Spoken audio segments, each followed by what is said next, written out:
Hello guys, আজকে আমরা চলে এসেছি আমাদের ক্লাস 12 এর প্রথম চ্যাপ্টার অর্থাৎ হ্যালো অ্যালকেন হ্যালোইন চ্যাপ্টারের 9th লেকচারে। আজকে ক্লাসে আমরা আলোচনা করব ওই যে আমরা যে টোটাল হ্যালো অ্যালকেনের 5 ধরনের বিক্রিয়া সম্বন্ধে আলোচনা করেছিলাম, সেই 5 ধরনের বিক্রিয়ার মধ্যে আমরা তো নিউক্লিওফিলিক প্রতিস্থাপন বিক্রিয়া আমরা আগের ক্লাসগুলোতে আলোচনা করে ফেলেছি।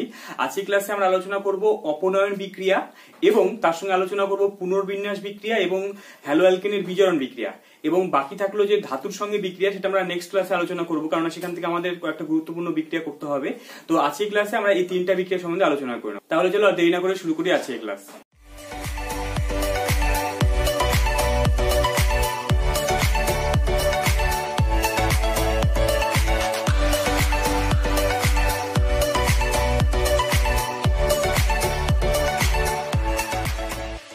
তাহলে চলো প্রথমে আমরা অপনয়ন বিক্রিয়া সম্বন্ধে আলোচনা করে নেব। দেখো অপনয়ন বিক্রিয়া কিরকম না, অপনয়ন বিক্রিয়া এক্ষেত্রে কিরকম হয় দেখো, এখানে এরকম আছে, আমরা এইভাবে রাখতে পারি। ধরে নাও এখানে একটা তোমার আছে হচ্ছে গিয়ে CH আছে, এখানে তোমার একটা R গ্রুপ আছে, এখান থেকে ধরে নাও তোমার একটা CH2 আছে, এখানে ধরে নাও একটা লিভিং গ্রুপ আছে, এখানে ধরে নাও একটা H আছে, ঠিক আছে। তো এই বিক্রিয়ার ক্ষেত্রে আমরা যখন এখানে একটা রিএজেন্ট দেবো, সাধারণত আমরা যদি অ্যালকোহলীয় কেউই যদি ব্যবহার করি, কি বললাম, অ্যালকোহলীয়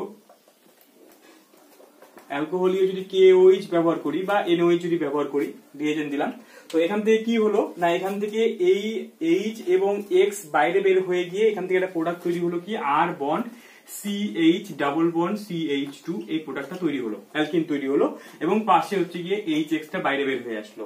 তো তাহলে দেখো এখান থেকে আমরা দেখলাম কেন এটাকে অপনয়ন বিক্রিয়া বললাম, মানে এলিমিনেশন, এটাকে আমরা বাংলায় বলবো এলিমিনেশন। এলিমিনেশন মানে কি, যে যখন এই সমস্ত বিক্রিয়ার ক্ষেত্রে কি হবে না, যেখানে হচ্ছে গিয়ে তোমার একটা স্মল অ্যাটম এবং একটা গ্রুপ বাইরে বের হয়ে আসবে, বা কোনো সময় আমরা দেখবো যে তোমার দুটো ফাংশনাল গ্রুপই বাইরে বের হয়ে আসবে, বা কোনো সময় দেখবো যে তোমার হচ্ছে গিয়ে দুটো স্মল অ্যাটম বাইরে বের হয়ে যাওয়ার ফলে কি হবে না, সেখানে একটা ডাবল বন্ড বা আনস্যাচুরেটেড কম্পাউন্ড তৈরি হবে। তো তাহলে আমরা দেখো এই বিক্রিয়াটা যদি আমরা ভালো করে লক্ষ্য করি, তো তাহলে আমরা এখানে কি কি পয়েন্ট আমরা লক্ষ্য করতে পারছি না, এখান থেকে আমরা দেখতে পাচ্ছি যে এই বিক্রিয়াটার ক্ষেত্রে কি হয় সবসময়, যে এখানে তোমার হচ্ছে কি একটা স্যাচুরেটেড কম্পাউন্ড থেকে, কি বললাম, একটা স্যাচুরেটেড কম্পাউন্ড থেকে, একটা স্যাচুরেটেড মানে সম্পৃক্ত, মানে কি একটা স্যাচুরেটেড কম্পাউন্ড থেকে কি হচ্ছে না, আনস্যাচুরেটেড হচ্ছে, তাই না, আনস্যাচুরেটেড কম্পাউন্ড তৈরি হচ্ছে, মানে একটা সিঙ্গেল, মানে এখানে সবগুলো সিঙ্গেল বন্ড ছিল, সেই সিঙ্গেল বন্ড থেকে একটা ডাবল বন্ড তৈরি হচ্ছে। আর কি স্যার লক্ষ্য করলাম এখান থেকে না, তোমার এখান থেকে দেখো, এখান থেকে দুটো গ্রুপ বাইরে বের হয়ে গেছে, তাই না। আচ্ছা, এই ক্ষেত্রে আমরা দেখেছিলাম যদি এই বিক্রিয়াটা যদি উল্টো করতাম, মানে এর মধ্যে ধরুন আমরা যদি HX দিয়ে দিতাম, তো তাহলে এখান থেকে এই কম্পাউন্ডটা তৈরি হতো, যেটা আমরা ওই হ্যালো অ্যালকেনের প্রস্তুতির অ্যালকিনের বিক্রিয়ার ক্ষেত্রে করেছিলাম, সেটাকে আমরা অ্যাডিশন বিক্রিয়া বলি, তাই কি না। তো তাহলে এটা জুতো বিক্রিয়ার ঠিক উল্টো বিক্রিয়াটা হচ্ছে না, যেখানে এলিমিনেশনটা তাহলে আমরা কি বলতে পারি, এলিমিনেশন বিক্রিয়াটা ঠিক জুতো বিক্রিয়ার ঠিক উল্টো বিক্রিয়াটা, ঠিক আছে। যদিও তাদের মধ্যে মেকানিজমের অনেক পার্থক্য আছে, কিন্তু আমরা এটা বলতে পারি কি, যে এই যে বিক্রিয়াটা হচ্ছে, এই বিক্রিয়াটা কি একটা অ্যাডিশন বিক্রিয়ার রিভার্স বিক্রিয়া। তাহলে আমরা এইভাবে বলতে পারি না, যেটা হচ্ছে রিভার্স অফ অ্যাডিশন রিঅ্যাকশন।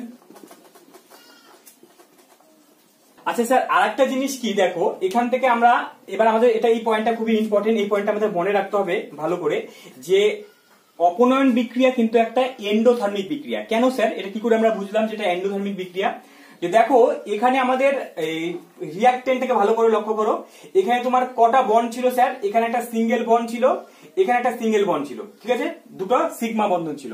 কিন্তু এখানে নতুন কম্পাউন্ডটা যে দেখো স্যার, নতুন কম্পাউন্ডটার মধ্যে কি তৈরি হয়েছে, নতুন কম্পাউন্ডটার মধ্যে এখানে জাস্ট দুটো সিগমা বন্ধন থেকে একটা পাই বন্ধন তৈরি হয়েছে।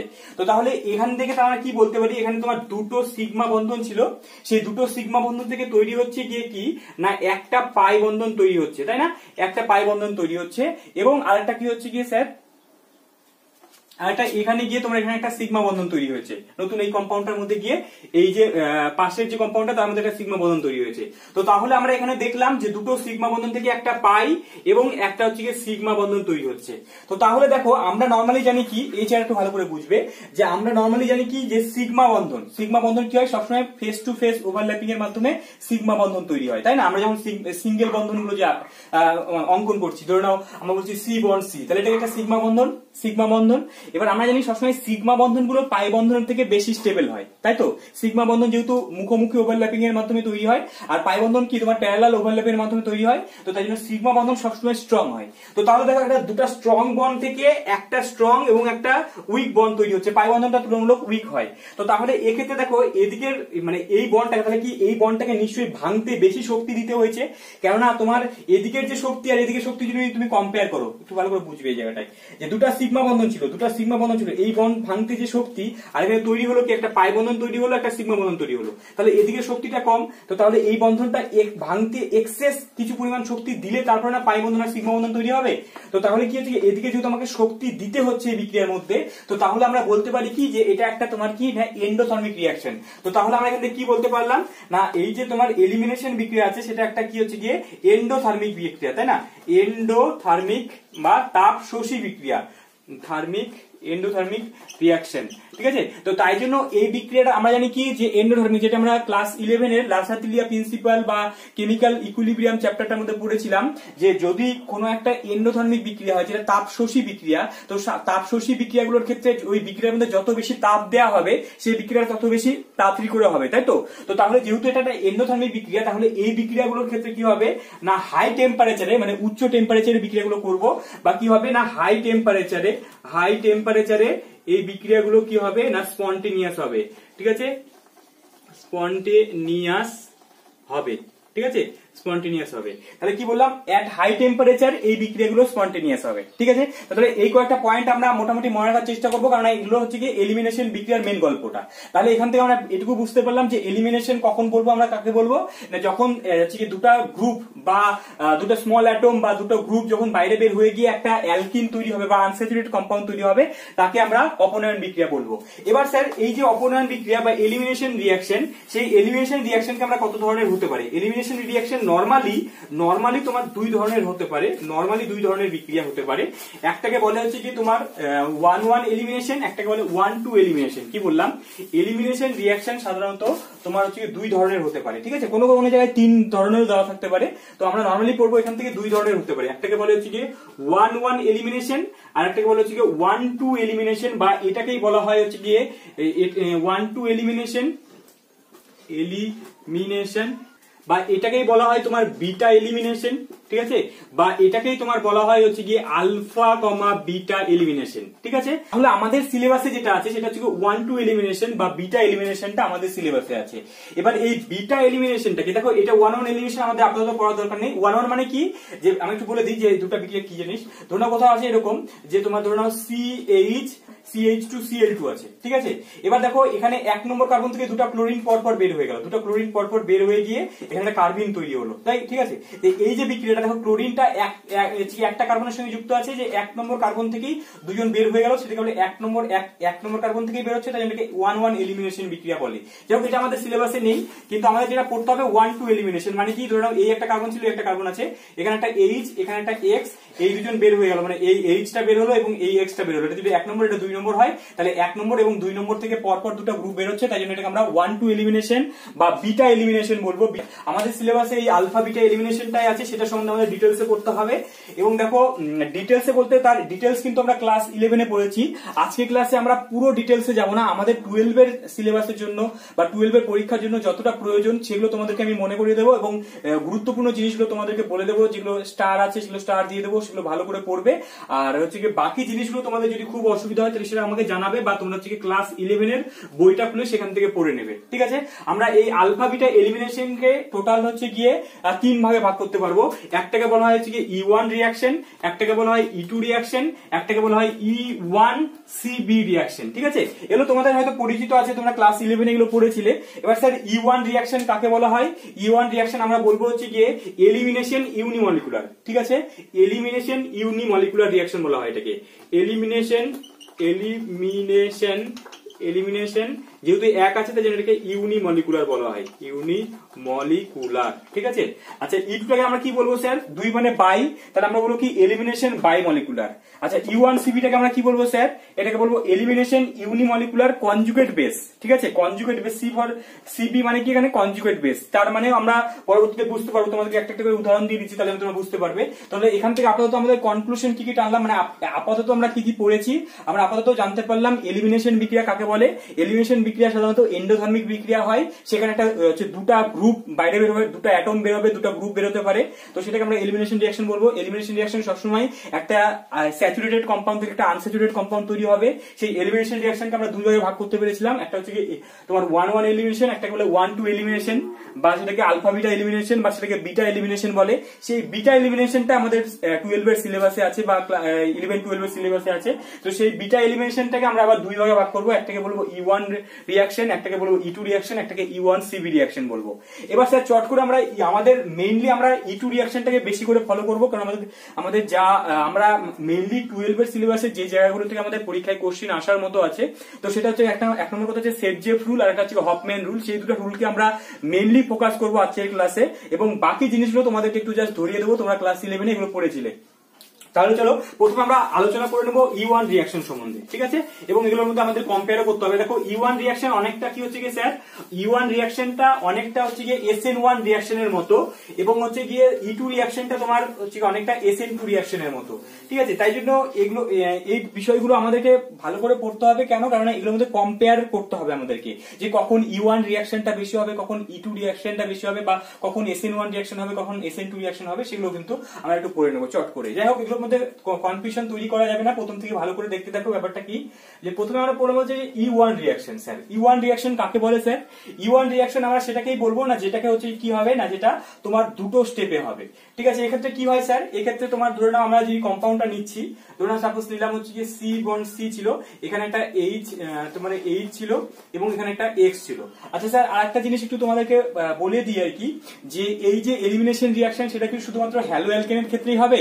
না স্যার, এটা হ্যালো অ্যালকেনের ক্ষেত্রে হতে পারে, আবার অ্যালকোহলের ক্ষেত্রেও কিন্তু এলিমিনেশন রিঅ্যাকশন হতে পারে। কিরকম ব্যাপারটা, যেমন ধরে নাও তোমার এখানে আছে CH2, এখানে একটা OH আছে, এখানে একটা ধরে নাও H আছে, তো তাহলে এটা একটা অ্যালকোহল স্যার, ইথানল। তো তাহলে এখান থেকে কিন্তু এলিমিনেশন রিঅ্যাকশন হতে পারে, জল বের হয়ে গিয়ে কিন্তু এখান থেকেও তোমার কি হচ্ছে না, আনস্যাচুরেটেড কম্পাউন্ড তৈরি হতে পারে, এটাকে কিন্তু আমরা এলিমিনেশন রিঅ্যাকশন বলবো।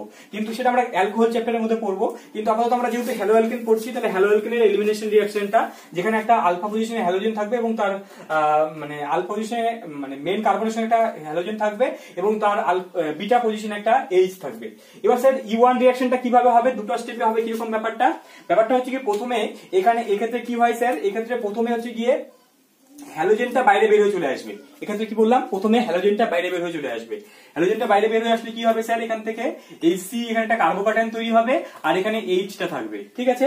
তাহলে এটা হচ্ছে কি তোমার এই যে ফার্স্ট স্টেপটা হলো, সেটাকে আমরা স্লো স্টেপ বলবো, এটাকে আমরা স্লো স্টেপ বলবো, এবং এটাকেই আমরা বলি কি RD স্টেপ বলবো, এটাকে আমরা RD স্টেপ বলবো, ঠিক আছে, RD স্টেপ বলবো। তারপরে স্যার নেক্সট স্টেপে কি হবে, এখানে একটা যদি বেস দেওয়া হয়, তাহলে ও হচ্ছে কি তোমার কি বলেছিলাম না, যদি ইথানোলীয় KOH বা ইথানোলীয় NOH দিই, এই হাইড্রোজেনটা মানে H প্লাসটা বেরোবে, এই H প্লাসটাকে এই O মাইনাসটা নিয়ে নিয়ে এখানে একটা ডাবল বন্ড তৈরি করবে, মানে এখান থেকে তৈরি হবে এই প্রোডাক্টটা, এবং এই স্টেপটা ভেরি ফাস্ট হবে, ঠিক আছে। তো তাহলে দেখো এখানে আমরা তাহলে কি দেখতে পেলাম না, E1 রিঅ্যাকশন যেটা একটা এলিমিনেশন রিঅ্যাকশন হচ্ছে, সেই এলিমিনেশন রিঅ্যাকশনের ক্ষেত্রে সেটা দুটো স্টেপে হচ্ছে, এবং তার যে ফার্স্ট স্টেপটা আছে, সেই ফার্স্ট স্টেপটা যেহেতু স্লো স্টেপ হয়, এবং সেই ফার্স্ট স্টেপের মধ্যে শুধুমাত্র যদি আমরা রেড যদি বের করতে চাই, রেড বের করলে কি হবে স্যার, এখানটা রেড ধ্রুবক কে নিতে হবে, এবং তার এখানে শুধুমাত্র যেহেতু এই যে কম্পাউন্ডটাই আছে, সাবস্ট্রেটটাই আছে, ঠিক আছে, শুধুমাত্র সাবস্ট্রেটটাই আছে, তো তাই জন্য এটা শুধুমাত্র সাবস্ট্রেটের উপরে যেহেতু বিক্রিয়ার হারটা নির্ভর করে, তাই জন্য এটাকে ইউনিমলিকুলার রিঅ্যাকশন বলা হচ্ছে, ঠিক আছে। ইউনিমলিকুলার রিঅ্যাকশন কাকে বলে আমরা বুঝতে পারলাম, এবং এটা দুটো স্টেপে হয় E1 রিঅ্যাকশন, সেটা বুঝতে পারলাম। এবং স্যার এই বিক্রিয়াটা ক্ষেত্রে আমাদের কি করতে হবে না, এই বিক্রিয়া জিনিস একটু বলে দিই। দেখো তোমরা কি একটা অন্য কোনো বিক্রিয়ার সঙ্গে কি তুলনা করার একটা সম্পর্ক খুঁজে পাচ্ছ?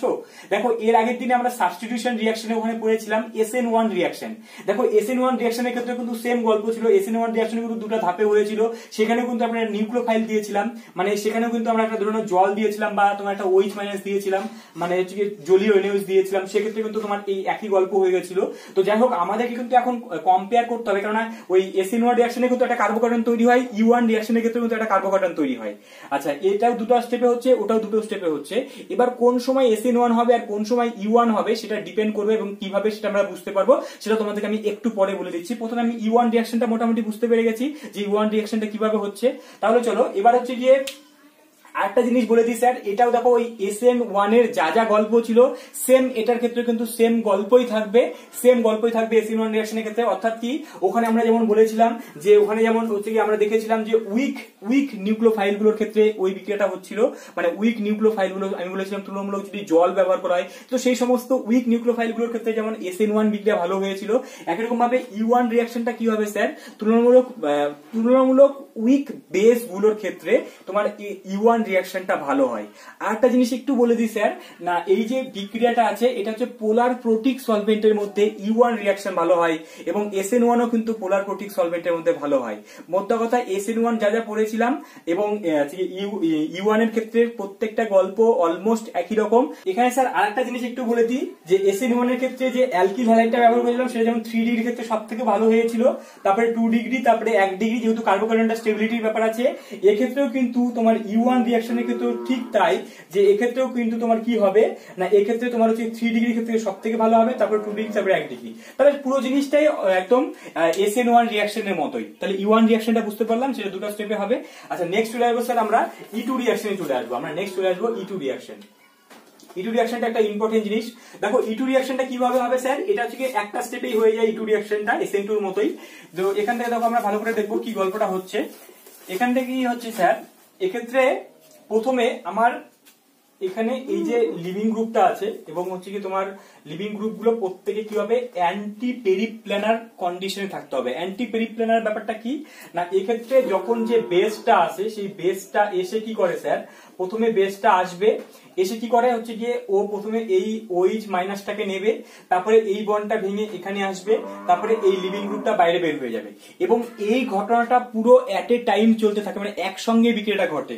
তাহলে এখানে আমরা কি দেখতে পেলাম, আমরা দেখতে পেলাম প্রথমে হচ্ছে কি যে আমার নিউক্লিওফাইল তোমার বেসটা এসেছিল, সেই বেসটা প্রথমে কি হয়েছিল, ডট ডট ডট করে এর সঙ্গে বন্ড তৈরি করছে, মানে এখানে এর সঙ্গে বন্ড তৈরি করলো এবং এখান থেকে তোমার এখান থেকে কি হচ্ছে গিয়ে এই বন্ডটা ধীরে ধীরে ভেঙে যাচ্ছে, এই বন্ডটা ধীরে ধীরে ভেঙে যাচ্ছে এবং এখানে একটা নতুন বন্ড তৈরি হচ্ছে এই জায়গাটায় এবং এখানে লিভিং গ্রুপের বন্ডটা ধীরে ধীরে ধীরে ভেঙে যাচ্ছে, অর্থাৎ কি এইরকম কন্ডিশনে তৈরি হচ্ছে এবং এটাকে একটা ট্রানজিশন স্টেটের মাধ্যমে দিয়ে যাচ্ছে, যেটাকে আমরা ট্রানজিশন স্টেট বলি, তাই তো ট্রানজিশন স্টেট বলি। এবং তারপরে আলটিমেটলি এখানে প্রোডাক্টটা তৈরি হচ্ছে কি না, এখান থেকে তোমার C ডবল বন্ড C তৈরি হচ্ছে।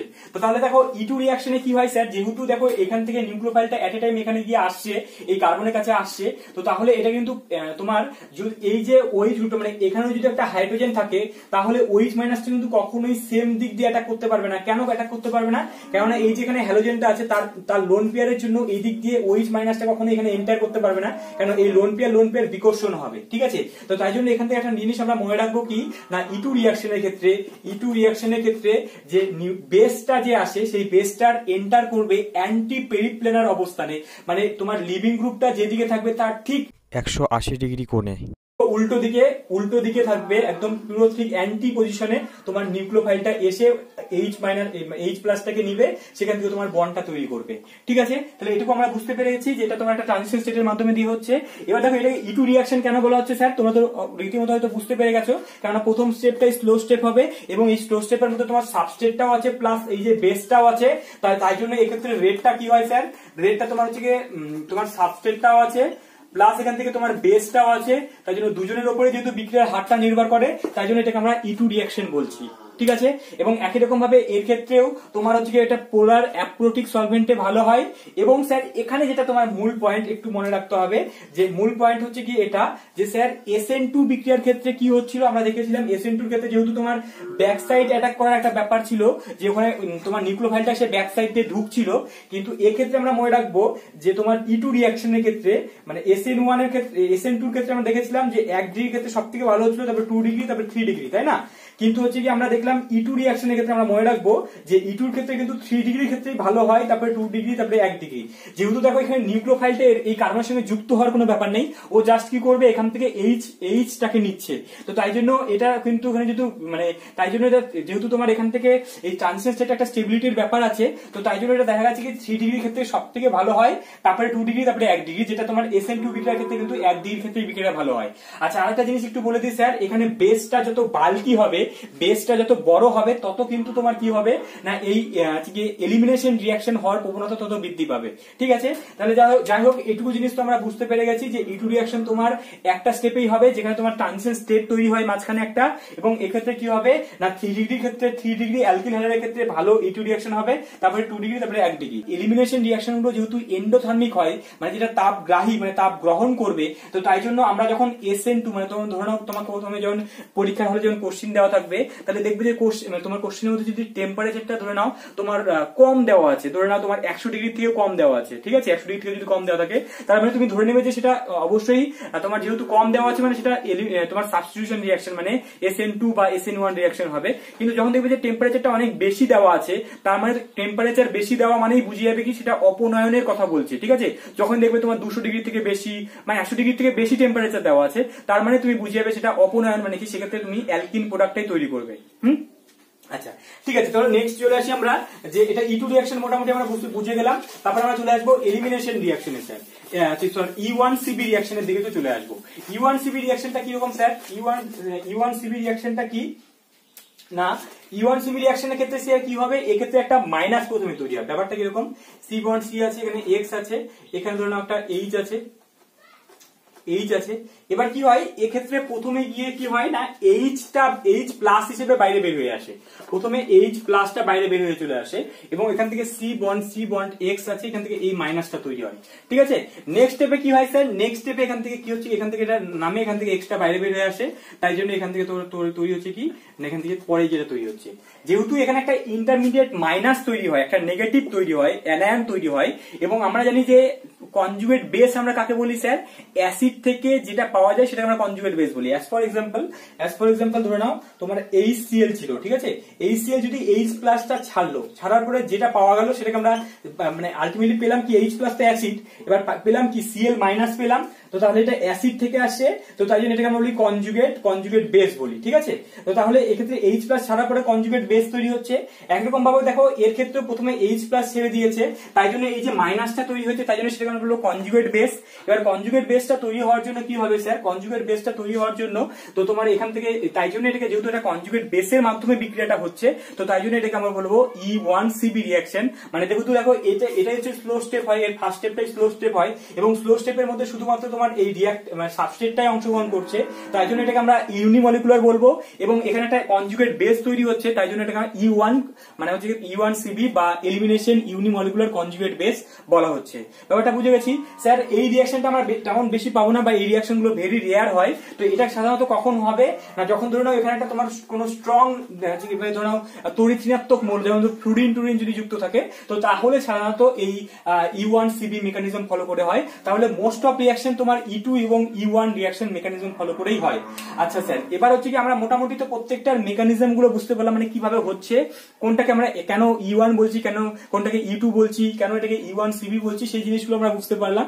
এবার স্যার চট করে আমাদের 12 এর জন্য, ঠিক আছে, এখনো পর্যন্ত আমরা যা যা বুঝতে পারলাম, তো সেগুলো এরকম করে তোমার ক্লাস 11 এর জন্য ইম্পর্টেন্ট ছিল, 11 এর জন্য তোমার এগুলো ইম্পর্টেন্ট ছিল, বা তোমার কম্পিটিটিভ পরীক্ষার জন্য ইম্পর্টেন্ট জিনিস এগুলো, কিন্তু তোমার ক্লাস 12 এর পরীক্ষার জন্য, বোর্ডের পরীক্ষার জন্য যে বিষয়টা বেশি ইম্পর্টেন্ট, সেই বিষয়টা নিয়ে আমরা একটু চট করে আলোচনা করে নেব। দেখো এখানে দেখো আমরা যখন এলিমিনেশন করে প্রোডাক্ট তৈরি করলাম, তখন ধরে নাও আমার এখানে আছে যে, এবার আমরা একটা উদাহরণ নিয়ে করব, ধরে নাও CH3 bond CH2 bond CH2, এখানে ধরে নাও তোমার একটা তোমার ধরে নাও আছে হচ্ছে গিয়ে Cl আছে, ঠিক আছে। এবার এর মধ্যে আমরা দিলাম হচ্ছে গিয়ে তোমার ইথানোলীয় মানে ইথানোলীয়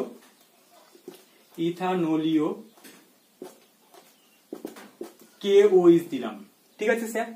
তো তাহলে এখানে প্রোডাক্ট কি তৈরি হবে স্যার, প্রোডাক্ট তৈরি হওয়ার সময় স্যার এখান থেকে আমরা দেখবো যে এই লিভিং গ্রুপটা যেটা আছে, ঠিক আছে, এটা হচ্ছে লিভিং গ্রুপটা, হ্যালোজেনটাকে দেখবো লিভিং গ্রুপটা, ও যে কার্বনের সঙ্গে যুক্ত থাকবে সেটাকে আমরা আলফা পজিশন বলবো, এবং ঠিক তার পরের পজিশনটাকে আমরা বিটা পজিশন বলবো।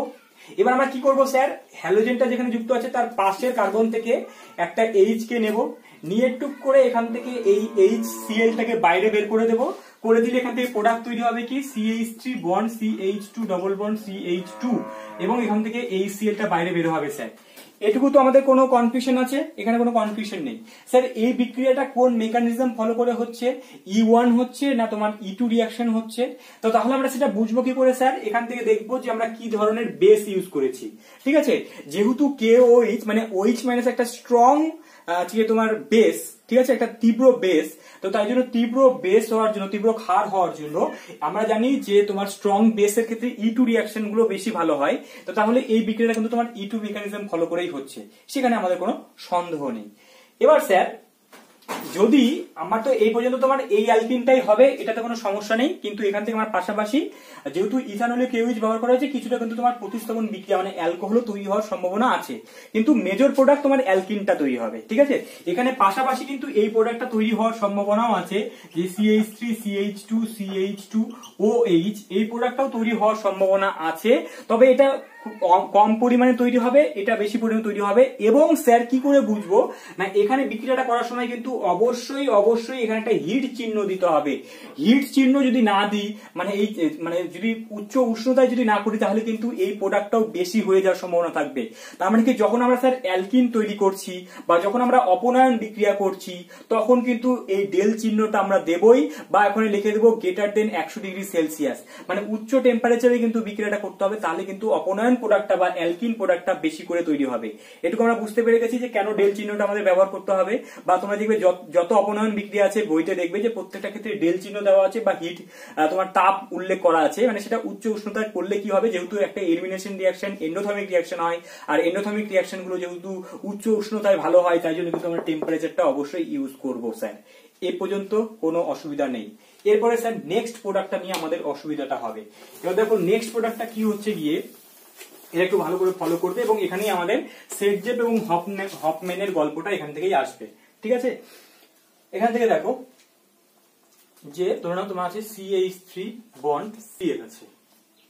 ঠিক আছে স্যার, এবার এখান থেকে তোমাকে দেওয়া হলো, এর মধ্যে ধরে নাও দেওয়া হয়েছে ইথানলীয় KOH আর হিট দেওয়া হয়েছে।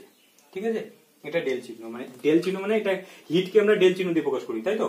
আচ্ছা, ইথানলীয় KOH দেওয়া হলো, তাহলে তো স্যার যখনই দেখতে পাচ্ছি ইথানলীয় KOH, জলীয় থাকলে তো সেটা তোমার সাবস্টিটিউশন রিঅ্যাকশন হতো, অ্যালকোহল তৈরি হতো, কিন্তু ইথানলীয় KOH এর কাছে আমরা এর আগের ক্লাসে বলে দিয়েছি, তাই না?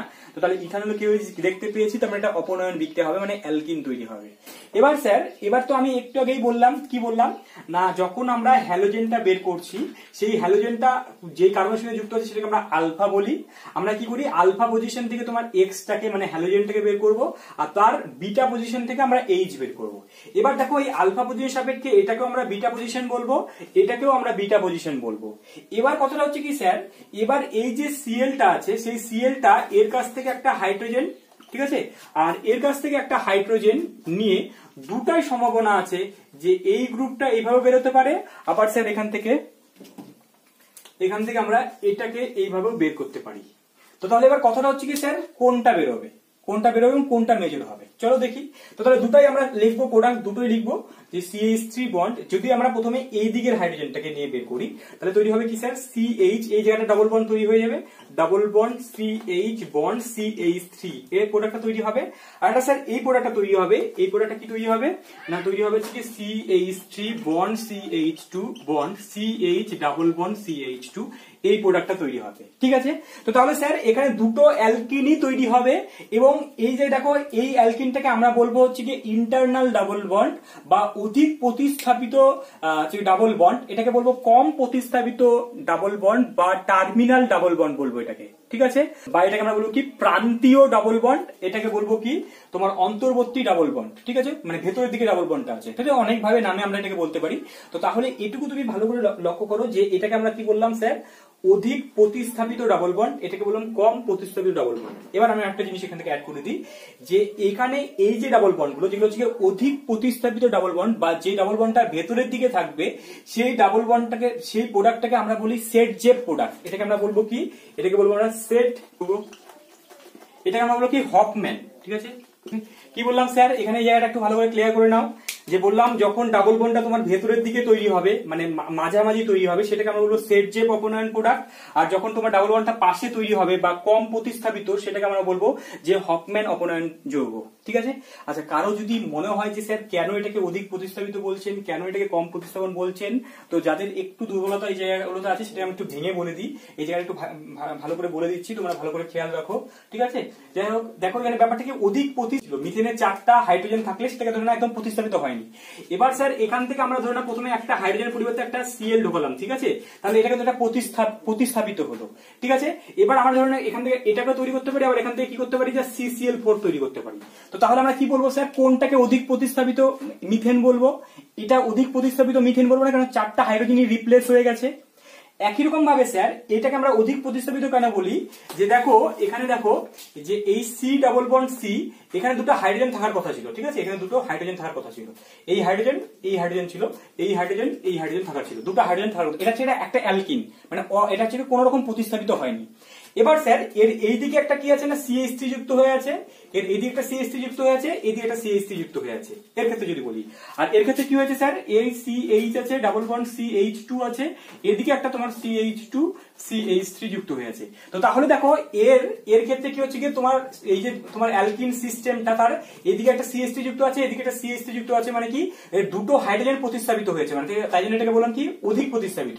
কিন্তু এই যে অ্যালকিন সিস্টেমটা আছে তার মধ্যে শুধুমাত্র জাস্ট একটা হাইড্রোজেনের পরিবর্তে ইথাইল গ্রুপটা যুক্ত হয়েছে, তাই জন্য এটাকে আমরা বলি কি কম প্রতিস্থাপিত অ্যালকিন। স্যার এই কথাগুলো কেন আমরা এতবার করে আলোচনা করছি, কারণ কি স্যার দেখো, এবার কোন প্রোডাক্টটা মেজর হবে, সেই প্রোডাক্টটা মেজর হওয়ার জন্য আমাদের সায়েন্টিস্ট সেটজেফ আসলেন। সেটজেফ এসে উনি বললেন কি, যে নরমালি যখন আমরা কোনো অ্যালকিন অপনয়ন প্রোডাক্ট তৈরি করছি, তো সেই অপনয়ন প্রোডাক্ট তৈরি করার সময় সব সময় কি হবে না, অধিক প্রতিস্থাপিত অ্যালকিনটি মেজর প্রোডাক্ট হবে। মানে এটাকে আমরা সেটজেফ প্রোডাক্ট বলেছি, এটা কি হবে, সব সময় তোমার কি হবে না, অধিক মানে বেশি পরিমাণে তৈরি হবে। ঠিক আছে।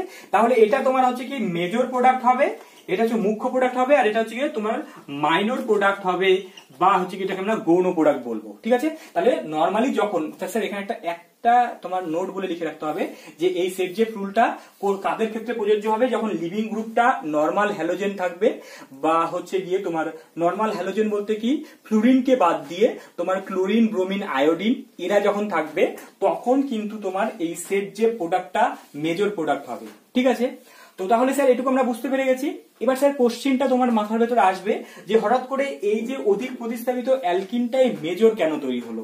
কেন স্যার? কেননা এই যে প্রোডাক্টটা তৈরি হচ্ছে, এই প্রোডাক্টটা তোমার অনেক বেশি স্টেবল। কেননা হচ্ছে কি, যে আমরা নরমালি জানবো যে ডাবল বন্ডের সাপেক্ষে আলফা পজিশনে যত বেশি হাইড্রোজেন থাকবে, মানে এটা যদি আমরা ডাবল বন্ড বলি, ডাবল বন্ডের সাপেক্ষে এটাকে আমরা আলফা পজিশন বলবো, এবার আলফা পজিশনে যত বেশি হাইড্রোজেন থাকবে, বা ডাবল বন্ডের সাপেক্ষে যত আলফা হাইড্রোজেনের সংখ্যা বৃদ্ধি পাবে, সেই অ্যালকিনটা তত বেশি স্টেবল হবে। কেন স্যার? কেননা হচ্ছে কি, এই যে ডাবল বন্ড সি আছে, এই তোমার CH আছে, এর সি এই হাইড্রোজেনগুলোর ক্ষেত্রে, ওই হাইড্রোজেনগুলো মানে যত তোমার হচ্ছে কি আলফা হাইড্রোজেন থাকবে, তত আলফা হাইড্রোজেনের সঙ্গে এরা হাইপার কনজুগেশন করতে পারে। ঠিক আছে। হাইপার কনজুগেশনের মাধ্যমে ওরা রেজোনেন্স করতে পারে, হাইপার কনজুগেশন করতে পারে। এবার এই হাইপার রেজোনেন্স করার ফলে কি হচ্ছে স্যার, এই অ্যালকিনটা কি হচ্ছে, অনেক বেশি স্টেবিলিটি পায়। এবার এই যে আলফা পজিশনে যত বেশি হাইড্রোজেনের সংখ্যা বৃদ্ধি পাবে, তত বেশি সংখ্যক হাইপার কনজুগেটিভ স্ট্রাকচার পাওয়া যাবে, তার মানে অ্যালকিনটা তত বেশি স্টেবল হবে। তো তাহলে সেই জন্য কি হয়, তোমার অধিক প্রতিস্থাপিত যেই অ্যালকিনটা মাঝখানের দিকে থাকবে বা অধিক প্রতিস্থাপিত থাকবে, তো তার ক্ষেত্রে কি হবে, মানে আলফা হাইড্রোজেনের সংখ্যা অনেক বেশি হবে। তো তার মানে কি, সেই অ্যালকিনটা যেহেতু অনেক বেশি স্টেবল হবে, তো স্টেবল হওয়ার জন্য তোমার কি হচ্ছে কি, এই যে সেট যে প্রোডাক্টটা, এটাই কিন্তু মেজর প্রোডাক্ট হিসেবে তৈরি হবে। এটা যেহেতু তোমার কম, দেখো এই যে এই অ্যালকিনটার ক্ষেত্রে শুধুমাত্র এখানে আলফা পজিশন, এটা এর আলফা পজিশন শুধুমাত্র দুটো আলফা হাইড্রোজেন আছে, কিন্তু এর ক্ষেত্রে তোমার 6টা আলফা হাইড্রোজেন আছে, তাই জন্য এই অ্যালকিনটা কিন্তু মেজর হলো, এই অ্যালকিনটা কিন্তু মাইনর প্রোডাক্ট হিসেবে তৈরি হলো। ঠিক আছে। তো তাহলে এটা কেন মেজর হলো সেটা বুঝতে পেরে গেছি, যে সেট যে প্রোডাক্টটা মেজর কেন তৈরি হচ্ছে, মানে অধিক প্রতিস্থাপিত অ্যালকিনটা মেজর কেন তৈরি হচ্ছে, সেটা বুঝতে পেরে গেছি। ঠিক আছে। আচ্ছা, তোমাদের এখান থেকে আরেকটা জিনিস, একটু ইম্পর্টেন্ট জিনিস বলে দিই, সেটা হচ্ছে কি না, তোমার এই যে বিউটুইন, আমরা এখান থেকে কি নিয়েছিলাম না, 2-ক্লোরোবিউটেন, সেখান থেকে আমরা বিউট2ইন তৈরি হলো। এই কম্পাউন্ডের নাম কি হবে স্যার, বিউট2ইন, কারণ 1 2 3 4 2 নম্বরে ইনটা আছে, তাই জন্য আমরা কি বিউট 2 ইন বলা হয় এটাকে। তো এই প্রোডাক্টটা যেহেতু এটা স্টেবল প্রোডাক্ট এবং এটা তোমার তৈরি হয় 81%, এবং স্যার এখান থেকে এই যে বিউট 2 ইন, তো সেই প্রোডাক্টটা তৈরি হয় তোমার হচ্ছে বাকিটা, অর্থাৎ কি তোমার কত হবে না 19% হচ্ছে কি এটা তৈরি হচ্ছে। এবং স্যার যেহেতু এই যে বিউটিনটা তৈরি হওয়ার ফলে 2 বিউটিনটা তৈরি হওয়ার ফলে এই বিউটিনের ক্ষেত্রে যেহেতু এটা দুটো প্রোডাক্ট তৈরি হতে পারে, দেখো এর ক্ষেত্রে আবার দুটো প্রোডাক্ট তৈরি হতে পারে। কেন বলছি 2 বিউটিনের ক্ষেত্রে, যে একটা সিস হতে পারে একটা ট্রান্স হতে পারে, ঠিক আছে। যে দেখো এই যে প্রোডাক্ট আমরা রেখেছি এটা ভালো করে রাখাই, দেখো এই যে সি ডাবল বন্ড সি আছে, এবার এই দিকে দুটো হাত আছে, এবার ধরুন এখানে একটা এইচ আছে, এখানে একটা এইচ আছে, এই যে ক্ষেত্রে বলছি এই একটা এইচ একটা এইচ, আর আরেকটা কি দুটো সিএইচ3 আছে, এখানে একটা সিএইচ3 দিয়ে দিলাম, এখানে একটা সিএইচ3 দিয়ে দিলাম, ঠিক আছে। তো তাহলে দুটো মানে কোনো অ্যালকিনের দুটো সেম গ্রুপ যদি একই দিকে থাকে সেটাকে আমরা সিস প্রোডাক্ট বলি। তাহলে এটা সিস হতে পারে, মানে এই যে বিউট 2 ইন তার কথা বলছি, এটা সিস হতে পারে। আর একটা কি হতে পারে স্যার, একটা সি ডাবল বন্ড সি, এইদিকে একটা সিএইচ3 থাকতে পারে, এদিকে একটা সিএইচ3 থাকতে পারে, এদিকে একটা হাইড্রোজেন, এদিকে একটা হাইড্রোজেন, তাহলে এটাকে আমরা বলি ট্রান্স প্রোডাক্ট, ঠিক আছে। তো তাহলে এই যে 81% যে প্রোডাক্টটা তোমার বিউট 2 ইনটা তৈরি হচ্ছে, সেটার আবার দুটো প্রোডাক্ট হতে পারে, একটা সিস হতে পারে একটা ট্রান্স হতে পারে, ঠিক আছে। তো তাহলে নরমালি বলো তো দেখি, সিসটা বেশি স্টেবল না ট্রান্সটা বেশি স্টেবল স্যার? ট্রান্সটা বেশি স্টেবল। কেন? কেননা এই যে দুটো বাল্কি গ্রুপ সিএইচ3 গুলো বিপরীত দিকে আছে, কিন্তু দুটো সিএইচ3 গ্রুপ একই দিকে থাকার জন্য এই সিএইচ3 গ্রুপ নিজেদের মধ্যে বিকর্ষণ হবে। তাই জন্য সবসময় মনে রাখবো ট্রান্স প্রোডাক্টটা আনস্টেবল, সিস প্রোডাক্টটা আনস্টেবল হয় এবং ট্রান্স প্রোডাক্টটা সবসময় বেশি স্টেবল হয়। তো তার কারণটা বুঝে গেছি যে দুটো গ্রুপ একদম বিপরীত দিকে থাকার জন্য তাদের মধ্যে বিকর্ষণটা কম হয়, তাই জন্য সিস প্রোডাক্টটা ট্রান্স প্রোডাক্টটা বেশি স্টেবল হয়। তো এবং দেখা গেছে এই যে 81% এর মধ্যে 71% এই প্রোডাক্টটা তৈরি হয় এবং 10% অনলি 10% তোমার হচ্ছে সিস প্রোডাক্টটা তৈরি হয়, ঠিক আছে। ব্যাপারটা বোঝা গেল? তাহলে আমি আমার প্রথম থেকে বলছি যে যদি যেখানে তোমার দুটো ডাবল বন্ড তৈরি হওয়ার সম্ভাবনা আছে, মানে দুই ধরনের অ্যালকিন তৈরি হওয়ার সম্ভাবনা আছে, সেখান থেকে সবসময় অধিক প্রতিস্থাপিত অ্যালকিনটি মেজর প্রোডাক্ট তৈরি হবে, যেটাকে আমরা সেট জেপ প্রোডাক্ট বলি। আর একটা হফম্যান প্রোডাক্ট যেটা হচ্ছে কম প্রতিস্থাপিত অ্যালকিনটি তোমার হচ্ছে গিয়ে হফম্যান প্রোডাক্ট হিসেবে পরিচিত। এবার সেট জেপ প্রোডাক্টের মধ্যে 2 বিউটিনটা তৈরি হলো, সেটা আবার দুটো ওর আইসোমার হতে পারে, দুটো আইসোমার হতে পারে, একটাকে সিস আইসোমার একটা ট্রান্স আইসোমার বলে। যদি তোমার স্টিরিওকেমিস্ট্রির গল্প বলে তাহলে তুমি এই সিস ট্রান্সের গল্প নিয়ে আসবে। নরমালি স্টিরিওকেমিস্ট্রির গল্প যদি না বলে তো তাহলে তুমি বলবে যে এই প্রোডাক্টটা তৈরি হবে, এটা তোমার মেজর প্রোডাক্ট তৈরি হবে। এবার স্যার আমরা আসবো নেক্সট পরবর্তী কন্ডিশনে, যেটাকে হফম্যান রুল বলা হয়। এবার হফম্যান রুলে কি বলা হলো, যে যদি স্যার এই যে লিভিং গ্রুপটা যে বেরোচ্ছিল এখানে ক্লোরিন ছিল, এবার এই ক্লোরিনের জায়গায় যদি অধিক পরিত্রিণাত্মক কোন লিভিং গ্রুপ যুক্ত থাকে, কি স্যার কি বললাম, এখানে যদি ফ্লুরিন যুক্ত থাকে তাহলেই কিন্তু মিরাক্কেলটা ঘটবে। এবং সেটা ফ্লুরিন থাকতে পারে, কে কে থাকতে পারে সেই গ্রুপগুলো একটু লিস্ট করে নাও। যদি ফ্লুরিন থাকে বা বা বা তোমার থাকতে পারে হচ্ছে বন্ড তোমার হচ্ছে গিয়ে এর 3টা R3 থাকতে পারে, বা 3টা R3 অন্য কিছু হতে পারে, CH3 হতে পারে, যা খুশি হতে পারে। মধ্যে কথা নাইট্রোজেনের মাথায় প্লাস যদি থাকে, আর একটা গ্রুপ থাকতে পারে কি স্যার, বন্ড SR2 প্লাস, ঠিক আছে। নরমালি আমরা এই 3টা গ্রুপকে বেশি দেখতে পাবো পরীক্ষার হলে, যে তোমাকে যদি তখন দেখবে যে এখানে ইথানলীয় কেউইস দেওয়া আছে এবং এখানে ফ্লুরিন অথবা এই যে ট্রাই অ্যালকাইল অ্যামিনটা এখানে দেওয়া আছে, বা অথবা তোমার এই যে থায়োলটা এখানে দেওয়া আছে, ঠিক আছে। তো তাদের মধ্যে যদি একজনও থাকে এখানে, তো তাহলেই কিন্তু তোমার হফম্যান প্রোডাক্টটা তখন তৈরি হবে। এবং ফ্লুরিন থাকলে তখন কি হবে না, এই যে প্রোডাক্টটা এটা মেজর হয়ে যাবে, যখন হফম্যান প্রোডাক্টটা মেজর হবে তখন এইটা তোমার কি হবে, যখন ফ্লুরিন থাকবে তখন এটা মাইনর হয়ে যাবে, আর এটা হচ্ছে কি তোমার মেজর তৈরি হয়ে যাবে। ভেরি ভেরি ইম্পর্টেন্ট পরীক্ষার জন্য, এটা কিন্তু পরীক্ষায় আসেই, ঠিক আছে, আসেই। এই জায়গাটা ভালো করে ক্লিয়ার করে নাও, যে যখন আমি কি বললাম স্যার, যখন ফ্লুরিন অথবা NR3 প্লাস বা অথবা SR2 প্লাস এই 3 জনের মধ্যে একজনও যদি এখানে দেখা যায়, তো তাহলে হফম্যান প্রোডাক্টটা মেজর হবে। আর সেট যে প্রোডাক্টটা মানে বেশি প্রতিস্থাপিত অ্যালকিনটা, তখন যেটা তোমার নরমালি যে অ্যালকিনটা স্টেবল হওয়ার কথা ছিল কিন্তু সেটা তোমার বেশি করে তৈরি হবে না, এই যেটা কম স্টেবল অ্যালকিনটাই বেশি করে তৈরি হবে। তার কারণটা আমরা একটু এখন আলোচনা করব স্যার। এবার এই কারণটা একটু ভালো করে বুঝবে কেন এটা মেজর তৈরি হচ্ছে। স্যার দেখো, এখান থেকে গল্প এরকম ভাবে আমরা বলতে পারি যে কেন এটা মেজর তৈরি হচ্ছে, এটা একটু ভালো করে আমরা বোঝার চেষ্টা করব। যে আমরা জানি ফ্লুরিনের তড়িৎ ঋণাত্মকতা সব থেকে বেশি, ঠিক আছে। চলো, ফ্লুরিনের তড়িৎ ঋণাত্মকতা সব থেকে বেশি মানে ফ্লুরিন নিজের দিকে ইলেকট্রনগুলো টানছে, ঠিক আছে। এবার স্যার যখন ফ্লুরিন ইলেকট্রনগুলো টানছে নিজের দিকে, তো তাহলে আমরা হাইড্রোজেনগুলোকে বিপরীত দিয়ে করে দিই। এবার যদি মেকানিজমটা নিয়ে কত একটু ভাবি আর কি, যে এখানে একটা হাইড্রোজেন আছে, এখানে একটা হাইড্রোজেন আছে। এবার দেখবো যখন ফ্লুরিন নিজের দিকে ইলেকট্রন টানছিল, টানার সময় ফ্লুরিন কার্বনের কাছ থেকে টানলো, এবার এই কার্বন কি করবে, এই কার্বনের কাছ থেকে টানবে, তাহলে এই কার্বন এই কার্বনের কাছ থেকে, এখন ভাবে এর কাছ থেকেও টানবে, তাহলে এর কাছ থেকেও টানছে। এবার স্যার এবার এই কার্বনে যখন যখন তোমার ডেল পজিটিভ মানে এর কাছ থেকে ইলেকট্রন গুলো টেনে নিল, তখন এই কার্বন কি করবে স্যার, এই হাইড্রোজেনের কাছ থেকে টানবে, এই কার্বন এই হাইড্রোজেনের কাছ থেকে টানবে। এবার এই কার্বন কি করবে স্যার, এই হাইড্রোজেনের কাছ থেকে টানবে, ঠিক আছে। ব্যাপারটা একটু বোঝো, ফ্লুরিন নিজের দিকে টানছিল, টানার ফলে এই কার্বনের কাছ থেকে ইলেকট্রন টানলো, এই কার্বন এর কাছ থেকে টানলো, এই কার্বন এর হাইড্রোজেনের কাছ থেকে টানলো। তো তাহলে এবার মোদ্দা কথা কি, আমাকে যেহেতু এই এইচ প্লাসটা বের করতে হবে, কারণ এই পদ্ধতিতে কি হয়, তোমার বেসটা এসে প্রথমে এইচ প্লাস থেকে নিয়ে নেয়, তারপর ওখান থেকে প্রোডাক্টটা তৈরি হয়। তো তাহলে ধরো না আমি একটা বেস দিলাম, মানে এই যে ইথানলিক ওএইচ দিয়েছি, মানে ওএইচ মাইনাসটা আসছে, এবার সেই ওএইচ মাইনাসটা আসলো, এসে গিয়ে এই এইচটাকে নিল, এই প্রোডাক্ট এখানে নামলো, এখান থেকে এই গ্রুপটা বের হয়ে গেল, ঠিক আছে। এবার কথা হচ্ছে কি স্যার, এই যে ওএইচ মাইনাসটা আসলো মানে আসবে যখন, তখন এই হাইড্রোজেনটাকে নেওয়াটা ওর সুবিধা হবে না এই হাইড্রোজেনটাকে নেওয়ার সুবিধা হবে? দেখো এই ব্যাপারটা ভালো করে বুঝবো, যে দেখো এই হাইড্রোজেনটা নেওয়াটা ওর অনেক বেশি সুবিধা হবে, বা এই হাইড্রোজেনটা সহজে বেরোতে পারবে। তার কারণটা কি স্যার? কারণটা হচ্ছে কি, এই হাইড্রোজেনটা অধিক অধিক অ্যাসিডিক হাইড্রোজেনটা মোর অ্যাসিডিক, তাই জন্য কি হচ্ছে কি না, এই হাইড্রোজেনটা সহজেই বেরোতে পারবে, এবং সহজে বেরোতে পারছে, সেই জন্যই কিন্তু আমার কি হবে, এইখানে ডাবল বন্ডটা বেশি করে তৈরি হবে। অর্থাৎ কি, এই যে হফম্যান প্রোডাক্টটা, অর্থাৎ কি তোমার কম প্রতিস্থাপিত অ্যালকিনটি কি হবে না বেশি তৈরি হবে, মানে এটাই তোমার হচ্ছে কি মেজর প্রোডাক্ট হবে, ঠিক আছে। এটা কেন মেজর হবে সেটা বুঝতে পারলে, আর এটা হবে হচ্ছে কি মাইনর প্রোডাক্ট হবে, ঠিক আছে। কোনটা মাইনর কোনটা মেজর কেন তৈরি হলো সেটা বুঝতে পারলে তো? ব্যাপারটা আমি আবার একটু বলে দিচ্ছি, যে এখানে যেহেতু মানে এখানে কি হচ্ছিল ফ্লুরিন, মানে এটা কাদের ক্ষেত্রে দেখা যাবে না, এই যে বললাম এখানে কি কি আছে না, তোমার ওই যে ফ্লুরিন বা হচ্ছে তোমার কি বন্ড আর কি NR3+ বা বন্ড SR2+, এদের ক্ষেত্রে বেশি বেশি করে দেখা যাবে।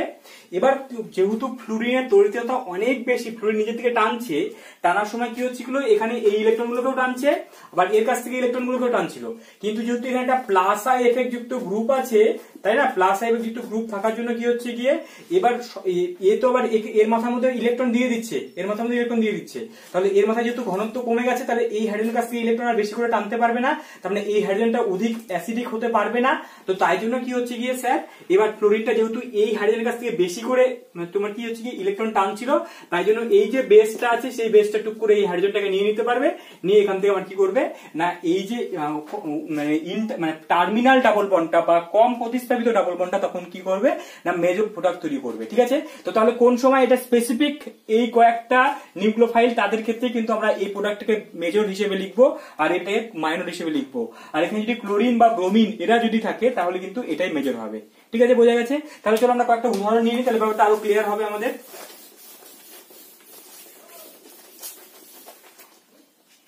দেখো তোমরা এটা নিজেরা করবে, প্রথমে নিজেরা করার চেষ্টা করবে, তারপরে ঠিক আমার সঙ্গে অ্যান্সার মিলিয়ে নেবে। ধরো তোমার এখানে আছে CH3 bond CH bond CH2 bond CH bond CH3, এখানে আছে হচ্ছে গিয়ে CH3 এটা নাইট্রোজেন প্লাস আছে, এখানে হচ্ছে কি তোমার ধরে নাও I মাইনাস আছে, ঠিক আছে। এবার এর মধ্যে দেওয়া আছে তোমার হচ্ছে গিয়ে Ag2O আর হচ্ছে গিয়ে জল দিয়ে হিট করা আছে। তো তাহলে এটা প্রোডাক্ট কি তৈরি হবে স্যার? এবার প্রোডাক্ট কি তৈরি হবে, কোনটা মেজর হবে কোনটা মাইনর হবে, চলো চট করে লিখে ফেলো, বুঝেই গেছো নিশ্চয়ই। তাহলে দেখো এখানে প্রথমে অ্যাকচুয়ালি কি হয়, এই যে Ag2O এরা প্রথমে নিজেদের মধ্যে বিক্রিয়া করে প্রথমে AgOH সিলভার হাইড্রোক্সাইড তৈরি করে, ঠিক আছে। এবার সিলভার হাইড্রোক্সাইড মানে কি OH মাইনাসটা এখানে আয়ের কাছে দিয়ে দেয়, মানে রিপ্লেস হয়ে গিয়ে এখানে I মাইনাসের জায়গায় তোমার কি চলে আসে, এখান থেকে রিপ্লেস হয়ে গিয়ে সেকেন্ড স্টেপে OH মাইনাস চলে আসে।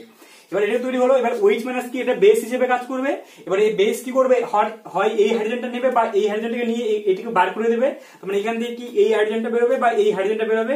এবার কোন হাইড্রোজেনটা বেশি করে বেরোবে স্যার, একটু আগে বললাম যেখানে NR3+ যদি গ্রুপ থাকে তাহলে কি করবে, সবসময় পাশের এই কার্বন থেকে হাইড্রোজেনটাকে নিয়ে বাইরে বেরোবে। তো তাহলে সেক্ষেত্রে কি তৈরি হবে sir, CH3 bond CH2 bond CH double bond CH2, এটাই কি হবে না মেজর প্রোডাক্ট তৈরি হবে, ঠিক আছে। পাশের প্রোডাক্টটা কি তৈরি হবে না, পাশের প্রোডাক্টটাও তৈরি হবে কিন্তু এটা কম পরিমাণে তৈরি হবে।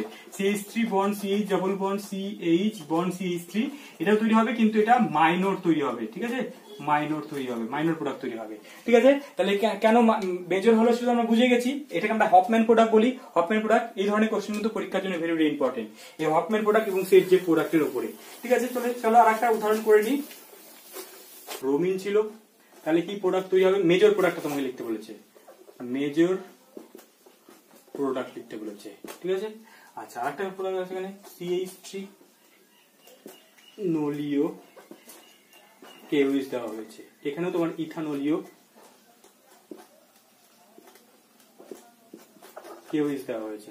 তাহলে মেজর প্রোডাক্ট কি তৈরি হবে সেটা তোমাকে বের করতে বলেছে, ঠিক আছে। তাহলে স্যার বুঝে গেছি, তোমরা নিজেরা করতে পারবে এটা, চলো করো। এখান থেকে আমরা কি করব, তো তাহলে যেহেতু ইথানোলিও কেউইচ বিআর দেওয়া আছে তাহলে কি করবে, অধিক প্রতিস্থাপিত অ্যালকিনটাই মেজর হবে। তাহলে কি, তাহলে এখানে কি তৈরি হবে, CH3 bond CH double bond CH bond CH3 এটা তৈরি হবে, তাই তো, এটা মেজর তৈরি হবে। আর এক্ষেত্রে কি হবে, যেহেতু স্যার ফ্লুরিন আছে, ফ্লুরিনে তো তৈরি অনেক বেশি, ফ্লুরিন নিচের দিকে টানবে, তো তাই জন্য কি হবে না CH3 bond CH2 bond CH double bond CH2 এটাই কিন্তু মেজর প্রোডাক্ট হিসেবে তৈরি হবে, ঠিক আছে। এবারটা বুঝে গেছি। আচ্ছা স্যার, এবার একটা থেকে একটু বুদ্ধির মানে প্রথমের দিকে জিনিসগুলোকে কাজে লাগিয়ে তোমাকে একটু করতে হবে, মানে মেকানিজমের উপর ভিত্তি করে। ধরে নাও তোমাকে এরকম একটা কোশ্চেন দেওয়া আছে যে এই দেওয়া ছিল, এখান থেকে এইভাবে ফ্লুরিন দেওয়া আছে, এখানে তোমার ধরে নাও দেওয়া আছে হচ্ছে গিয়ে, এখানে তোমার দেওয়া আছে হচ্ছে গিয়ে বিআর দেওয়া আছে, এখানে তোমার কেওইচ দেওয়া আছে, কেওইচ ইথানোলিও কেওইচ, ঠিক আছে, ইথানোলিও কেওইচ দেওয়া আছে। তো তাহলে এবার এখান থেকে তোমার প্রোডাক্ট কি তৈরি হবে, মেজর প্রোডাক্ট লিখতে বলেছে। অপশন 1 দেওয়া আছে, এ দেওয়া আছে হচ্ছে কি তোমার এটা দেওয়া আছে, আর একটা বি অপশন দেওয়া আছে, এটা দেওয়া আছে, আর একটা অপশন দেওয়া আছে,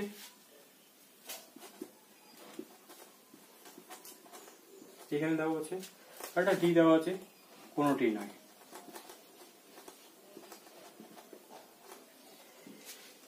কোনটা হবে স্যার মেজর প্রোডাক্ট, চলো দেখিনি। আচ্ছা তোমার মনে হতে পারে স্যার এটা মেজর হবে, ঠিক আছে, ব্রোমিন দেওয়া আছে, কিন্তু দেখো এবার তুমি বলতে পারো যে স্যার এই মানে এটাই তো তৈরি হবে, এখানে পাশে এই হাইড্রোজেন থেকে তৈরি হবে, কিন্তু উত্তর হবে স্যার এটা। বা তুমি বলো স্যার কেন, এটা তো হওয়া উচিত, এটা আবার কি করে তৈরি হবে? দেখো এটা কিভাবে তৈরি হবে না, এটা যদি আমরা মেকানিজমটা দেখি, এটা কিন্তু তোমার E1 মেকানিজম ফলো করে হবে, ঠিক আছে, E1 মেকানিজম ফলো করে তৈরি হবে, ঠিক আছে। এখানে অবশ্যই হিট দেওয়া ছিল। এবার E1 কেন, কারণ এই প্রোডাক্টটা যদি এরকম তোমার দুটো প্রোডাক্ট দেওয়া থাকে, তাহলে যদি ব্রোমিন থাকে তাহলে নিশ্চয়ই তোমার কি হবে যে এই প্রোডাক্টটা, দেখো এই প্রোডাক্টটা হওয়ার কোনো গল্পই আসে না, কারণ এটা এত দূরে আছে যে এটা কখনো তৈরি হতে পারবে না, এটা আগেই বাদ আর কি, আর এটাও বাদ। এবার এই প্রোডাক্টটা কেন তৈরি হলো তার মেকানিজমটা যদি আমরা একটু দেখি আর কি, যে প্রথমে যে মেকানিজম আমরা দেখেছিলাম, যে প্রথমে কি হবে, ব্রোমিনটা স্যার বের হবে। দেখো আমি একটু বলি ব্যাপারটা, তাহলে বুঝতে পারবে। প্রথমে ব্রোমিনটা বের হলো, ঠিক আছে, তাহলে CH2+ তৈরি হলো, ঠিক আছে। এবার কথা হচ্ছে কি স্যার, এই যে কার্বোকার্বনটা তৈরি হয়েছে এটা কি 1 ডিগ্রি কার্বোকার্বন তৈরি হয়েছে, ঠিক আছে। যদি 1 ডিগ্রি কার্বোকার্বন তৈরি হয় তাহলে এটা তো আনস্টেবল, কিন্তু পাশে এই জায়গাটা যদি একটা হাইড্রোজেন আছে, পাশে দেখো এদিকে 3 দিয়ে 3টা, এখানে একটা হাইড্রোজেন আছে, এবার এই হাইড্রাইডটা শিফট করে যদি এখানে চলে আসে তাহলে কি তৈরি হবে, লাভ হবে। দেখো এইখানে আসলো, এবার এখানে একটা CH3 হয়ে গেল, আর এখানে একটা প্লাস তৈরি হলো, এটা 3 ডিগ্রি কার্বোকার্বন তৈরি হলো। তো তাই জন্য এখানে একটা শিফটিং হবে, যদি এই ধরনের কোনো প্রোডাক্ট থাকে তাহলে এখানে একটা শিফটিং হবে, শিফটিং হয়ে গিয়ে কি হবে স্যার, শিফটিং হয়ে গেলে আলটিমেটলি তখন এখান থেকে কি করবে না, এই কাছ থেকে একটা হাইড্রোজেন বের হয়ে এখানে তৈরি হবে, অর্থাৎ কি, তাহলে এখান থেকে তোমার এইখানে ডাবল বন্ড, এখানে CH3টা লেগে থাকবে, অর্থাৎ কি এই প্রোডাক্টটা মেজর হবে। কারণ এদিকে তো আসার কোনো গল্পই আসে না, কারণ এখান থেকে প্লাস ম্যাক্সিমাম হয় এখানে ডাবল বন্ডটা থাকবে বা এখানে ডাবল বন্ডটা থাকবে, একই কথা, ঠিক আছে। তাহলে এটা কেন মেজর হলো বুঝতে পারলাম। আর যদি এই প্রোডাক্টটা যদি দেওয়া না থাকে তাহলে এটা যদি দেওয়া থাকে তাহলে এটা তো হবেই, কিন্তু এটাই তোমার মেজর হবে, কেননা এখানে 3 ডিগ্রি কার্বোকার্বনটা মোর স্টেবল, সেই জন্য কিন্তু এই প্রোডাক্টটা মেজর হলো, ঠিক আছে। এবার স্যার আমরা যেহেতু দেখলাম যে E1 এবং SN1 এবং E2 এবং SN2 বিক্রিয়ার মধ্যে অনেক মিল আছে, ঠিক আছে, তারপরে দুটো করে প্রোডাক্ট তৈরি হতে পারে। এবার কথা হচ্ছে কি স্যার, এরকম আমাকে একটা কোশ্চেন দিতেই পারে, কিরকম কোশ্চেন দিতে পারে, যে কোশ্চেন দিতে পারে এই CH3 দেওয়া আছে, C বন্ড CH3 দেওয়া আছে, বন্ড CH3 দেওয়া আছে, বন্ড তোমার এখানে ধরে নাও ব্রোমিন দেওয়া আছে। এবার দিয়ে এরকম আমাকে প্রোডাক্ট দিতে পারে। এগুলো কম্পিটিটিভ পরীক্ষার জন্য খুব ইম্পর্টেন্ট, ঠিক আছে। এমনিতে আমাদের বোর্ডের পরীক্ষার জন্য কিন্তু হফম্যান এবং সেটজেপ রুল দিয়ে যে কোশ্চেন গুলো করলাম আমরা, সেটাই কিন্তু ইম্পর্টেন্ট, মানে ওই জায়গা থেকে ওই দুটো কোশ্চেনের মধ্যে একটা আসে পরীক্ষায়। এত তোমার যে বেশি জটিল করা থাকবে না, কিন্তু আমরা কম্পিটিটিভ পরীক্ষার জন্য দু একটা কোশ্চেন আলোচনা করে নিই, তাহলে আমাদের এগুলো কনসেপ্ট গুলো ক্লিয়ার হবে। তো যাই হোক, এখান থেকে দেখো, এখান থেকে আমাদের এই প্রোডাক্টটা দেওয়া আছে। এখানে তোমার এইভাবে দেওয়া থাকতে পারে যে বিক্রিয়াটা এইভাবে আছে যে টার্ট বিউটাল, মানে ধরো CH3 3CO- দেওয়া আছে, এবং এটা হচ্ছে তোমার ইথানল দ্রবণে করা আছে, ঠিক আছে, এবং সঙ্গে হিট দেওয়া আছে। এবং স্যার এখানে সেম বিক্রিয়া করা আছে না H2O দ্রবণে বিক্রিয়া করা হচ্ছে। এবার হচ্ছে কোন ক্ষেত্রে কি প্রোডাক্ট তৈরি হবে সেটা তোমাকে লিখতে বলেছে, ঠিক আছে। চলো চলো দেখি স্যার কোনটা কি হবে।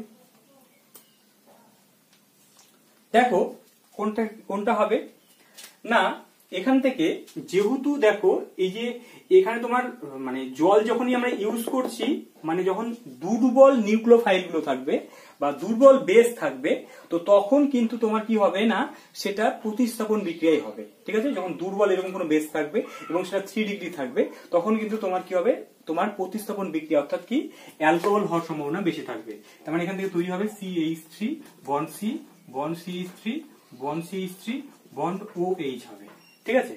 কিন্তু স্যার যখন দেখো এই জায়গাটা ভালো করে ক্লিয়ার করবে, যে যখনই দেখবে যে এরকম একটা বাল্কি টারশিয়ারি বিউটক্সাইড গ্রুপ, ঠিক আছে, এটা মানে কি এই C, এইদিকে একটা CH3 আছে, এইদিকে একটা CH3 আছে, এইদিকে একটা CH3 আছে, এখানে O-, ঠিক আছে।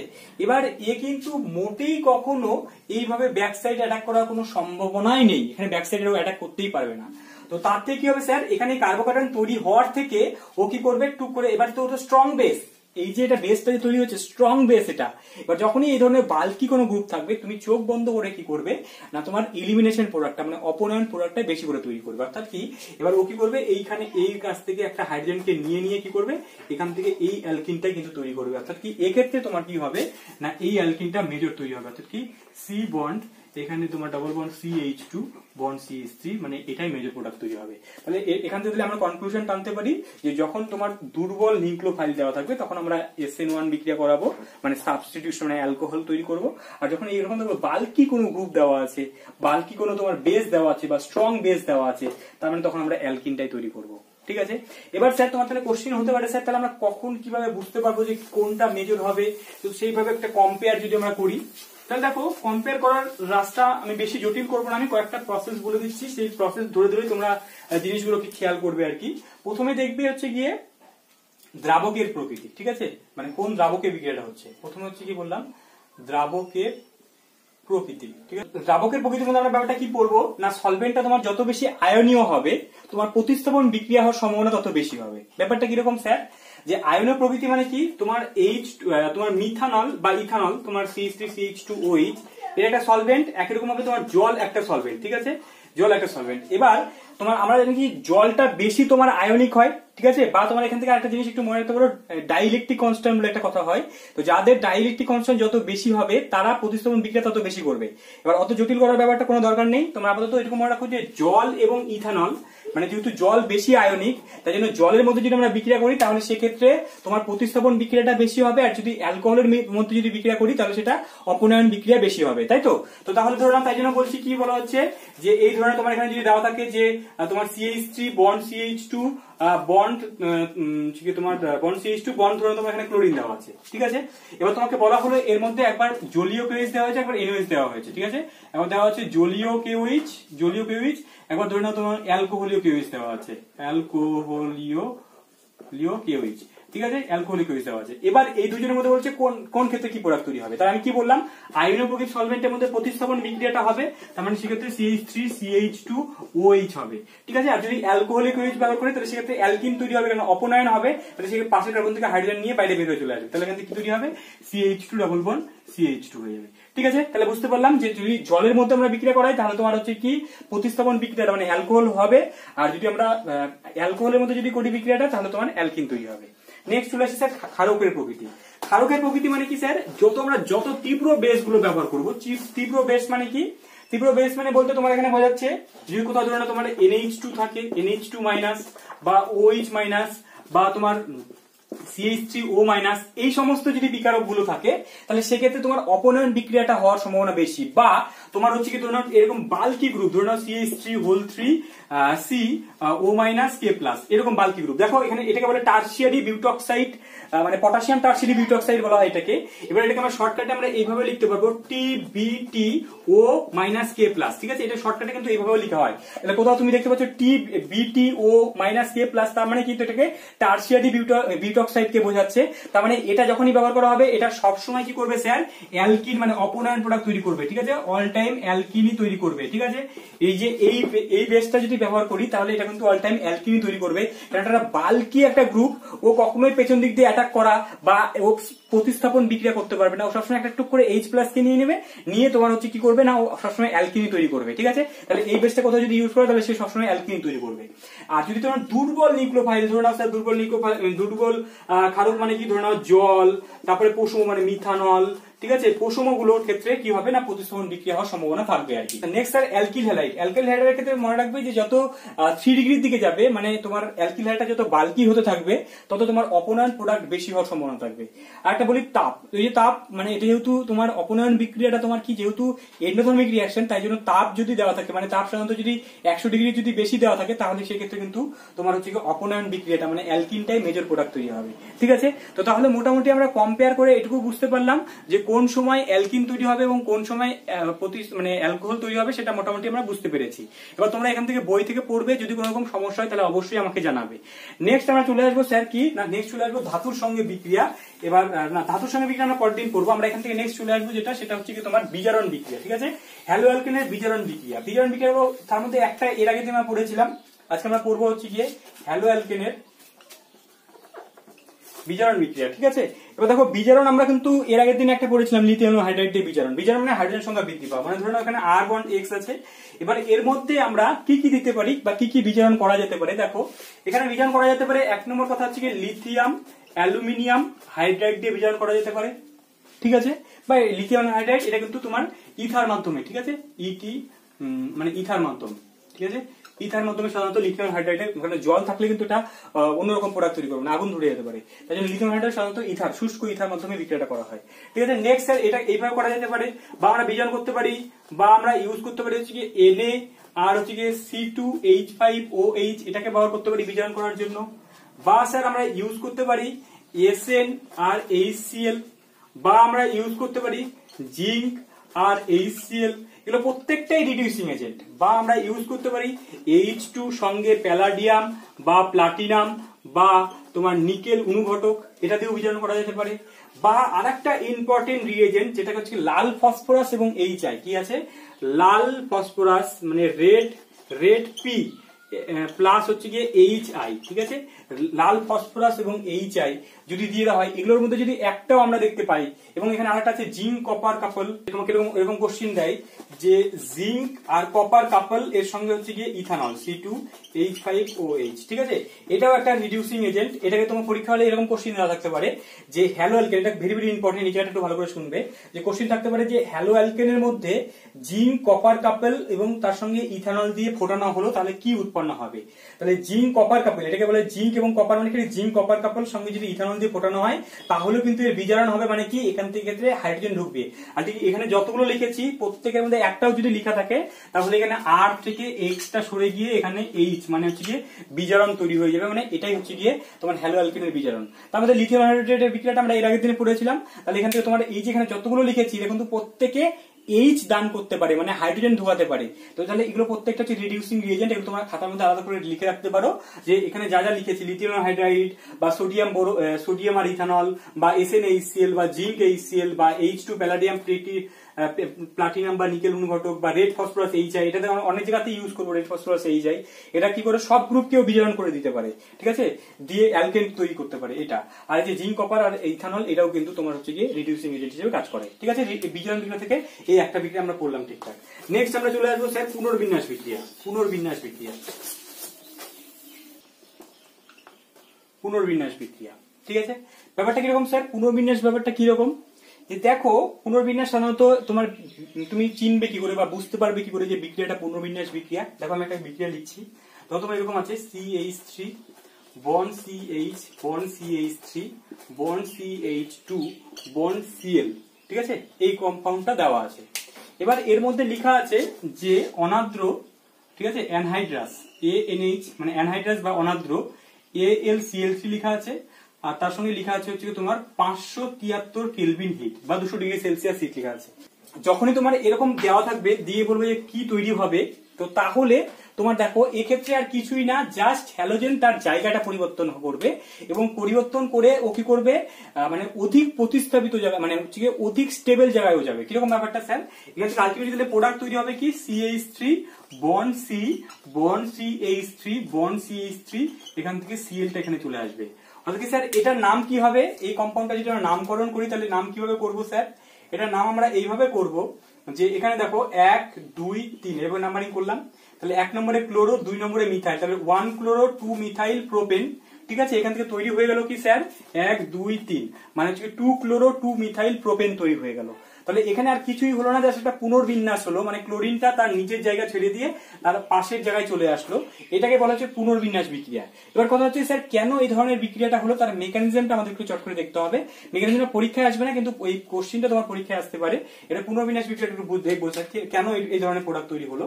যে দেখো স্যার এখানে গল্পটা কি, যে যখনই এর মধ্যে আমরা অ্যানহাইড্রাস AlCl3 দিয়েছি, দিয়ে হিট করেছি, তখন কি হবে, এবার এই AlCl3 কি করে না, লুইস অ্যাসিড হিসেবে কাজ করে। লুইস অ্যাসিড মানে কি, যে লোন পেয়ার গ্রহণ করতে পারে। এবার হ্যালোজেনের কাছে কি আছে, লোন পেয়ার আছে।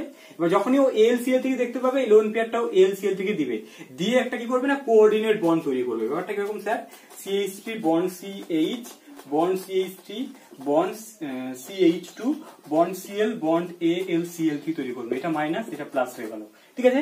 এবার যখনই হ্যালোজেনের মাথায় প্লাস চলে আসছে, এবার হ্যালোজেন তো মাথায় প্লাস নিয়ে থাকবে না, ও কি করবে, সঙ্গে সঙ্গে এই বন্ডটা টুক করে ভেঙে দেবে। তো ভেঙে দিলে কি হবে, এখান থেকে তৈরি হবে CH3 bond CH bond CH3, এবার এর মাথায় প্লাস চলে আসলো, সরি এখান থেকে হচ্ছে কি CH3 তৈরি হলো, এখান থেকে CH2 এর মধ্যে প্লাস তৈরি হয়ে গেল, আর এখান থেকে হচ্ছে কি তোমার কি হলো না AlCl4 মাইনাস হয়ে বাইরে ঘুরে বেড়াচ্ছে। এবার তখন নেক্সট কি হবে স্যার, এবার এই যে কার্বোকার্বনটা তৈরি হলো, এটা কত ডিগ্রি কার্বোকার্বন স্যার, এই কার্বোকার্বনটা তৈরি হলো কি 1 ডিগ্রি কার্বোকার্বন তৈরি হলো। এবার ও কি করতে পারে, পাশে এখান থেকে H আছে, ঠিক আছে, পাশে এখানে H আছে, এবার ও কি করতে পারে না, এই H মাইনাস থেকে শিফট করে এখানে নিয়ে চলে আসতে পারে। কেন স্যার এই H মাইনাস থেকে ও কেন শিফট করবে, কেননা শিফট করতে পারলে ও কি হবে না, CH3 bond C bond CH3, এখানে একটা CH3 আছে, এবার শিফট করতে পারলে ও হচ্ছে অধিক প্রতিস্থাপিত ক্যাটায়ন তৈরি করতে পারছে, যেটা 3 ডিগ্রি ক্যাটায়ন তৈরি করতে পারছে। এবার এই 3 ডিগ্রি ক্যাটায়ন তৈরি করলো, এবার সঙ্গে সঙ্গে কি করবে স্যার, এর মধ্যে যখনই আমরা আবার হচ্ছে ওই AlCl3 তো আছেই, AlCl3 তার সঙ্গে একটা ক্লোরিন এক্সট্রা করে আছেই এর ভেতরে, এবার এই ক্লোরিন Cl মাইনাসটা গিয়ে আবার এখানে অ্যাটাক করবে, ব্যাক করে অ্যাটাক করবে। তাহলে এখান থেকে কি তৈরি হয়ে যাবে, C bond CH3 bond CH3 bond Cl তৈরি হয়ে যাবে। তাহলে এটা পুনর্বিন্যাস প্রোডাক্ট পাওয়া গেল। ব্যাপারটা বুঝতে পারলে যে দেখো ও 1 ডিগ্রি কার্বন থেকে ও চাইবে কি, ও অধিক প্রতিস্থাপিত মানে বেশি কার্বনের দিকে যাবে আর কি, বেশি প্রতিস্থাপিত কার্বনের দিকে যাবে। তাহলে এটাই হবে হচ্ছে পুনর্বিন্যাস প্রোডাক্ট, ঠিক আছে, বুঝতে পেরে গেছো। তাহলে তোমরা একটা নিজেরা করে দেখাও আমাকে।